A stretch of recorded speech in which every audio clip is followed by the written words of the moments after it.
Hello everyone, welcome to my YouTube channel and my name is Shivani Maurya and ये है MFN 008 का part 4। इससे पहले हम 3 और वीडियोस बना चुके हैं। सो अगर आपने वो वीडियोस नहीं देखे हैं तो उनको देख लेना। जो भी इंपॉर्टेंट टॉपिक्स हैं वो मैंने डिस्कस किए हैं। सो इस वीडियो का जो इम्पॉर्टेंट टॉपिक है वो है roles of sugar in food appearance and food industry basically. And ये यूनिट 1 और 2 का ही पार्ट है। यूनिट 1 और 2 दोनों में कार्ब्स को एक्सप्लेन किया हुआ है, तो जिसमें कि जो बहुत ही ज़्यादा रेलेवेंट टॉपिक है वो है role of sugars in food appearance. ये बहुत बार पूछा गया है, इसके ऊपर शॉर्ट नोट आता है या फिर डायरेक्टली जो इसके प्रोसेस हैं या रिएक्शन है उनके नाम से भी क्वेश्चन आ जाता है। तो इसको देखते हैं, ठीक है। सबसे पहला है इसमें क्या रोल होता है शुगर्स का फूड अपीयरेंस में, that is browning and colour development. So basically होता क्या है कि जब भी हम शुगर्स को हीट करते हैं तो उनमें कलर आता है which is usually golden brown या गोल्डन येलो, ठीक है। तो इसका एक रिएक्शन होता है जिसका नाम है कैरमलाइजेशन, ठीक है। कैरमलाइजेशन में होता क्या है, जब भी हम शुगर को हीट करेंगे तो वो मेल्ट होती है। पहले तो वो लिक्विड फॉर्म में आ जाएगी जो कि ट्रांसपेरेंट होगा, then it turns golden brown. उसके बाद ये गोल्डन ब्राउन कलर की होगी which is a very rich colour and this complete process is called caramelisation. तो बेसिकली हुआ क्या, शुगर था उसको हीट किया, हीट करने से पहले तो वो मेल्ट हुआ, उसके बाद फिर गोल्डन ब्राउन कलर का हो गया। अब शुगर इज़ नॉट जस्ट वो जो रिफाइंड वाइट शुगर होता है, मैं सिर्फ उसकी बात नहीं कर रही हूँ। शुगर्स यानी कि जितने भी कार्ब्स होते हैं, बेसिकली सारे कार्ब्स यानी कि कार्बोहाइड्रेट्स, ठीक है, उन सबको शुगर्स ही बोलते हैं। तो कोई भी शुगर है, जैसे कि लैक्टो शुगर है, फ्रक्टोज शुगर है, कोई सा भी शुगर है, अगर आप उसको हीट करोगे तो पहले वो मेल्ट होगा, उसके बाद फिर वो गोल्डन ब्राउन कलर का हो जाएगा एंड इसी प्रोसेस को बोलते हैं कैरमलाइजेशन। अब ये जो कैरमलाइजेशन है ना, ये बहुत ज़्यादा यूज़ होता है फूड इंडस्ट्री में। कहाँ कहाँ पे यूज़ होता है, it is used in caramel candies जो होती है उसमें यूज़ होता है and also used in crispy tops of cream ब्रूले, ठीक है। तो बेसिकली एक डिश होती है, सर्कुलर सा डिश होता है एंड उसके ऊपर एक गोल्डन ब्राउन कलर की जो लेयर होती है ना, जो बहुत ही क्रिस्पी होती है एंड वो क्यों होती है, उसमें एक रिएक्शन होता है, एक प्रोसेस होता है जिसको बोलते हैं कैरमलाइजेशन, ठीक है। देन जो सेकेंड है इसी का पार्ट कलर डेवलपमेंट का, वो है Maillard reaction. Now it is not Maillard reaction, it is Maillard reaction because ये जो रिएक्शन है ये मतलब जिसने डिस्कवर किया था उन साइंटिस्ट का नाम था लुइस केमाल मायार्ड, ठीक है। इन्होंने 1912 में इस रिएक्शन को डिस्कवर किया था। अब देखो कि इसमें होता क्या, this reaction happens between sugars and usually जो रिड्यूसिंग शुगर्स होते हैं, रिड्यूसिंग शुगर के एग्जाम्पल है फ्रक्टोज एंड सुक्रोज, ठीक है, इसको याद कर लेना। रिड्यूसिंग शुगर के एग्जाम्पल है फ्रक्टोज एंड सुक्रोज, ठीक है। तो ये रिड्यूसिंग शुगर्स हैं। तो जब रिड्यूसिंग शुगर्स प्रोटीन्स या फिर जो अमाइनो एसिड्स हैं उनके साथ रिएक्ट करते हैं और साथ में इनको हीट किया जाता है तो एक ब्राउन कलर का रिच कलर देखने को मिलेगा एंड फ्लेवर का डेवलपमेंट भी होता है, एक बहुत ही टेस्टी क्रीमी सा फ्लेवर जनरेट होता है। एंड ये जो मायार्ड रिएक्शन है ना, it is used widely in the food industry. इसके बहुत सारे एप्लीकेशन होते हैं एंड जब मैंने बोला ब्राउनिंग, तो ऐसा नहीं कि सिर्फ ब्राउन कलर हो जाएगा, there is a wide range. बहुत सारे फूड प्रोडक्ट्स में कलर इम्पार्ट करने के लिए इस मायार्ड रिएक्शन का यूज़ किया जाता है। It is very very very important, literally food industry में इसका बहुत ज़्यादा रेलेवेंस है। अब ये जो मायार्ड रिएक्शन है उसमें कितना ज़्यादा फ्लेवर आएगा या कितनी ब्राउनिंग होगी, कैसा कलर डेवलप होगा, ये डिपेंड करता है कुकिंग टाइम और टेम्परेचर पे कि आपने वो रिएक्शन कितने देर तक किया और कितने ज़्यादा टेम्परेचर या कितने कम टेम्परेचर पे किया। एंड ऑल्सो डिपेंड करेगा कि आपने किस टाइप का शुगर या किस टाइप का अमाइनो एसिड यूज़ किया था फूड प्रोडक्ट में, इंग्रेडिएंट में। अब इसके यूजेस कहाँ कहाँ होते हैं, कहाँ पे इसका इस्तेमाल होता है, तो जो ब्रेड्स होती हैं, कुकीज़ होती हैं, केक्स होते हैं, उनमें इसको इस्तेमाल किया जाता है, ठीक है। Then second is gloss and shine. तो शुगर्स का बहुत ही ज़्यादा रोल होता है फूड इंडस्ट्री में, जो भी प्रोडक्ट्स होते हैं उसमें ग्लॉस और शाइन लाने के लिए। कैसे कि जब जो शुगर्स होते हैं ना, जब इनको कुक करते हैं तो एक बहुत ही स्मूथ और रिफ्लेक्सिव सरफेस क्रिएट हो जाता है, जिससे कि विजुअल जो अपील है वो इन्हांस होता है। फॉर एग्जांपल जो डोनट्स होते हैं, केक्स होते हैं, पेस्ट्रीज होते हैं, वो बहुत ही सॉफ्ट दिखते हैं ना। Why they look so soft and smooth? It is because of the sugars present. सिर्फ शुगर नहीं, बट शुगर का एक रोल होता है, ठीक है। Then next is texture and crystallisation में शुगर्स का रोल होता है। शुगर कॉन्ट्रीब्यूट टू क्रिस्टलाइन और smooth texture in candies. Candies का स्मूथ टेक्सचर होगा या क्रिस्टलाइन होगा, वो भी डिपेंड करता है शुगर पे।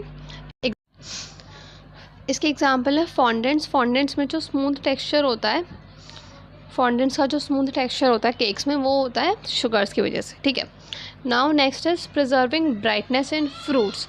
जो जैम्स और जेलीज होती है ना, वो काफ़ी ब्राइट दिखती हैं, एंड इवन फ्रूट्स के प्रिजर्वेशन में भी शुगर्स का रोल होता है। प्रिजर्वेशन मेथड मैंने बताया था कि कैसे जो शुगर्स हैं, शुगरिंग प्रोसेस था रिमेंबर, उसकी मदद से फ्रूट्स का प्रिजर्वेशन करते हैं। तो दोनों ही चीज़ें अप्लाई हो रही हैं, फूड को प्रिजर्व करने में और उसकी ब्राइटनेस को प्रिजर्व करने में भी शुगर्स का रोल होता है। Sugar helps to preserve the bright colour of fruits in jams and jelly. It stabilises the natural pigment. जो फ्रूट की नेचुरल पिगमेंट्स होती हैं उसको स्टेबलाइज करता है, and ensuring the fruity look, ensuring the fruit to look vibrant and appetising. वो काफ़ी appetising दिखता है। जो जेलीज होते हैं इसीलिए वो इतने एपेटाइजिंग होते हैं, because of the use of sugars in them, ठीक है। Then sugars play a crucial role in enhancing visual appeal of foods through browning, adding gloss, influencing texture, preserving colors। तो इन सभी मेथड्स के थ्रू जो sugars हैं वो काफ़ी important role play करते हैं फूड इंडस्ट्री में, फूड के अपीयरेंस के लिए, ठीक है। नाउ अब इसी वीडियो में हम एक सेकेंड टॉपिक करेंगे, that is use of enzymatic analysis in food industry, ठीक है। ये बुक में थोड़ा सा ट्रिकी दिया हुआ है, एंड लिटरली मुझे भी बहुत ही मुश्किल से समझ आ रहा था, तो फिर मैंने बहुत इसको समझा एंड फिर इसके शॉर्ट नोट्स बनाए हैं जो मैं शेयर कर रही हूँ आपके साथ, ठीक है। सो सबसे पहले हम ये समझते हैं कि एंजाइमेटिक एनालिसिस होता क्या है। So it is a method to measure the concentration of substance in a sample by using enzymes. तो एंजाइम्स की मदद से हम ये मेजर करते हैं कि एक पर्टिकुलर सैम्पल में कोई सब्सटेंस कितना मौजूद है, ठीक है। अगर आपको डेफिनेशन से नहीं समझ आए तो मैं आगे एग्जाम्पल के थ्रू इसको समझाऊंगी, तो आपको समझ आ जाएगा। होता क्या है कि जैसे कोई फूड सैंपल है, उसमें कोई चीज़ कितनी मौजूद है उसको एंजाइम्स के थ्रू पता लगाना, उसको बोलते हैं एंजाइमेटिक एनालिसिस, ठीक है।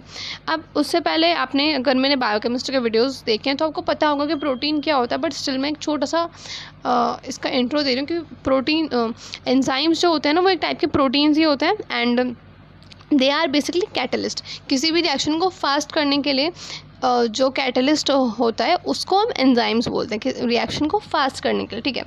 तो अभी ये जो एंजाइमेटिक एनालिसिस है, इसमें होता क्या है, रिएक्शंस के थ्रू क्या मेजर किया जाता है कि कलर चेंज हुआ, किसी गैस का प्रोडक्शन हुआ, एंड इस कलर चेंज या गैस के प्रोडक्शन से ये पता चलता है कि वो सब्सटेंस कितने अमाउंट में मौजूद है उस सैम्पल में, ठीक है। It indicates the amount of specific substance in sample.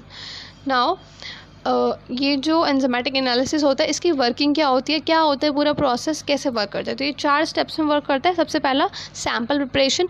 जो भी सैम्पल है, जिस भी फूड प्रोडक्ट में हमें टेस्टिंग करनी है, उसको लेंगे सैम्पल को, उसमें वाटर को ऐड करके उसको थोड़ा सा डाइल्यूट करेंगे। वो सैम्पल कोई फूड हो सकता है, बेवरेज हो सकता है, कोई भी फ्लूइड हो सकता है जिसमें हमें टेस्टिंग करनी है, ठीक है। डाइल्यूट इसलिए कर रहे हैं ताकि जब वो डाइल्यूट हो जाएगा तो रिएक्शन ईजी हो जाएगा, फास्टर हो जाएगा, ठीक है। Then next is enzyme reaction. Sample में हम स्पेसिफिक एंजाइम डालेंगे, ठीक है। इसको एक एग्जांपल से समझो, जैसे कि मिल्क है, मिल्क में होता है लैक्टिक एसिड, एवरीबडी नोज। तो उसमें अगर हम लैक्टेज डालेंगे ना, तो उसमें लैक्टेज ही डालेंगे, क्योंकि हमें पता है उसमें लैक्टिक एसिड है। तो यानी कि हमें जिस चीज़ का पता लगाना है, उससे रिलेटेड जो स्पेसिफिक एंजाइम है उसी को ऐड करने पे रिएक्शन होगा और हम डिटेक्ट कर पाएंगे। Then third step is detection. Detection कैसे होगा, जो भी प्रोडक्ट बनेगा, ये रिएक्शन हुआ, रिएक्शन में हमने सैम्पल और एंजाइम डाला, उसके बाद एक प्रोडक्ट का फॉर्मेशन होगा, ठीक है। तो ये जो प्रोडक्ट है ना उसको फॉर्म होने की वजह से कलर चेंज हो सकता है, या वो लाइट एमिट कर सकता है, या गैस का प्रोडक्शन हो सकता है। तो हमें पता चलेगा कि वो रिएक्शन हुआ, एंड देन हम एनालाइज कर पाएंगे जिस सब्सटेंस को हम एनालाइज करना चाहते थे, ठीक है। अब उसको मेजर कैसे करेंगे? इंस्ट्रूमेंट्स के थ्रू। एक इंस्ट्रूमेंट का एग्जांपल दे रही हूँ मैं, स्पेक्ट्रोफोटोमीटर। स्पेक्ट्रोफोटोमीटर्स होते हैं, ये लाइट या कलर कितना चेंज हुआ उसको डिटेक्ट करने में इस्तेमाल होते हैं, ठीक है। नाउ मूविंग ऑन टू कि इसका यूज़ फूड इंडस्ट्री में कैसे करेंगे अब, ठीक है। तो सबसे पहला है quality control. It ensures the quality of food product by measuring the key components like sugar, vitamin and organic acid. तो ये किसी भी फूड प्रोडक्ट में कितना शुगर है, कितने वाइटामिन है, कितना ऑर्गेनिक एसिड्स है, इन सब को मेजर करने में हेल्पफुल होगा, जिससे कि उस फूड प्रोडक्ट की क्वालिटी इंश्योर हो पाएगी कि इस क्वालिटी का इतने लेवल का शुगर चाहिए, इतना वाइटामिन चाहिए, ठीक है। तो quality control. Then second is nutritional analysis. अगर आप कोई भी फूड प्रोडक्ट खरीदते हो, कोई भी पैकेज फूड प्रोडक्ट खरीदते हो, तो उसके पीछे एक टेबल होता है जिसमें लिखा होता है न्यूट्रिशन फैक्ट्स, ठीक है, कि इतना प्रोटीन है, इतना इसके अंदर कार्ब है, फैट है, ठीक है। तो उसके एनालिसिस में भी ये काफ़ी इंपॉर्टेंट होता है। It helps to determine the nutritional content of food, ठीक है। Number third is fermentation monitoring. Fermentation तो आपको बताइए फूड इंडस्ट्री में यूज़ होने वाला बहुत ही ज़्यादा प्रेवलेंट एंड कॉमन मेथड है जो बार बार यूज़ किया जाता है। तो फर्मेंटेशन किस में? यूजुअली बियर्स में या वाइन्स में करते हैं, जो योगर्ट होता है। तो कितना ज़्यादा फर्मेंटेशन हुआ उसको मॉनिटर करने में भी हेल्पफुल होता है ये प्रोसेस। एंजाइमेटिक एनालिसिस कैसे करता है? ये अल्कोहल और शुगर लेवल्स को मेजर करेगा एंड बताएगा कि कितना फर्मेंटेशन हुआ है या फिर कितना फर्मेंटेशन चाहिए उस प्रोडक्ट के लिए, वो हम डिसाइड कर सकते हैं। Then fourth is shelf life testing. हम ये टेस्ट कर सकते हैं कि उस फूड प्रोडक्ट की शेल्फ़ लाइफ कैसे कितनी है।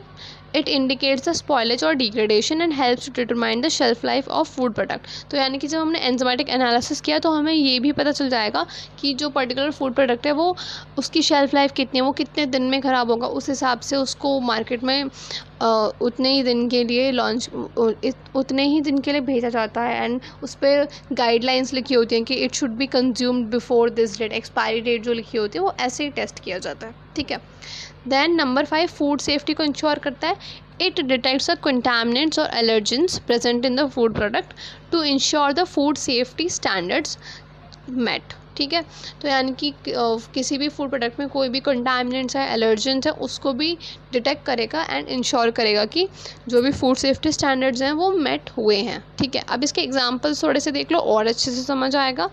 जूस फैक्ट्री में लेट्स से कि कोई जूस है, उसमें ग्लूकोज कितना है उसको मेजर करेगा, जिससे कि डिज़ायर्ड स्वीटनेस लेवल इंश्योर हो सके, फिक्स हो सके, ठीक है। एंड दूसरा एग्जांपल है इसका योगर्ट प्रोडक्शन फैसिलिटी।